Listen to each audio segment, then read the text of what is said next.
lillahi wa inna ilayhi rajiun lañu koy doore li gën a fës ci bopp xabaar yi nag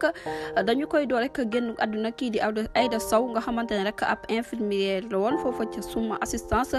moom nag daal dinay ñàkk bakkanam niki tey ji foofa ca diwaan bu Fatick ginnaaw buñ ne rek ab malaise moom moo ko daal di daane ñu fàttali leen kooku di Aïda Sow nag ma nga àndaloon ak caravane bi ñu duppee Diomaye président mu àndaloon ca ak jigéen ña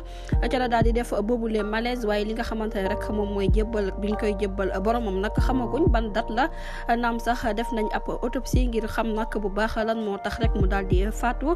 jamono ji nag daal dinay ñàkk bakkanam foofu ca diwaan bu Fatick di ko ñaanal yàlla yërëm ko xalal ko àjjana di jébbal njaal jabootam ak ki nga xamante ne rek ñoom ñoo nekkoon coalition Diomaye président ca boobule caravane ba tey rek bu ñu jógee ko foofu nag dañuy àddu rek wutali diwaan bu Kër Massar Sud ki nga xamante ne nag moom moo fa nekkoon maire ba di Bilali Diatta daal dinañu koy bàyyi nag ginnaaw ay weer yi nga xamante ne rek laqoon nañu ko jant bi niki démb ci aljuma ji rek daal dinañ koy libéré ñu fàttali leen kii di Bilali Diatta nag nekkoon na jegeñaale Ousmane Sonko lool waaye nag ginnaaw bu ñu ko jàppee rek ba boole woon ko ci détenu politique yi daal dinañ koy bàyyi mu nooy eeru liberté niki démb ci aljuma ji yemoo fukki fan ak juróom ci weeru mars bi lay jërë ngeen jëf ci teewlu bi bu leen fàttee abonné bés cloche de notification ngir amaat yeneen info